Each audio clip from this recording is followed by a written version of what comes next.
ஜெபிக்கிறவர்களுக்கு கர்த்தர் வார்த்தையை கொடுக்கிறவராக இருக்கிறார். எப்போயாவது நீங்க ஜெபிக்கிறதான நேரத்தில் உங்க உள்ளத்துல ஒரு வசனம் வந்துச்சுன்னா எழுதி வச்சுக்கிடணும். அந்த வசனம் கண்டிப்பாக நம்முடைய வாழ்க்கையில நிறைவேறும். எழுதி தொங்க விட்டணும். ஜெபத்தில் ஆராதிக்கும் போது, பிரசங்க நேரத்திலேயாக இருக்கலாம், ஆராதனையிலே உண்மையிலே தெய்வத்தை துதித்து கொண்டிருக்கும் போது இருக்கலாம், ஒரு வசனம் உங்களை வந்து உங்கள் இருதயத்தில் விழுமையானால் உடனடியாக குறித்து வைத்துக் கொள்ளுங்கள்.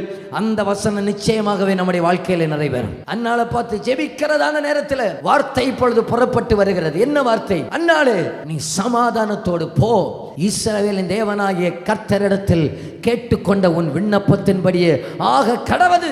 என் கேள்விக்கு இப்ப நீங்க பதில் சொல்லுங்க பார்க்கலாம். இந்த அன்னாள் சர்ச்சில் போய் உட்கார்ந்து வார்த்தையை வாங்கிட்டு வீட்டுக்கு போன உடனே அந்த பெண்ணினால் லேசல விட்டுருக்கவா செய்வா? இல்லது இந்த வார்த்தை வந்த உடனே தூசுறத நிப்பாட்டி இருப்பாளாக்கும், இல்ல வார்த்தை வந்த உடனே பேசுறத நிப்பாட்டி இருப்பாளாக்கும். இப்ப வார்த்தை கிடைச்சதுனால பெண்ணினால் பெரிய பிரச்சனையா தெரியல, பெண்ணினாளுடைய பிரச்சனை மேற்கொள்கிற வார்த்தை கர்த்தர் உள்ளத்தில் போட்டிருக்கிறதுனால அதற்கு பிறகு அன்னாள் துக்கமுகமாக இருந்ததே கிடையாது.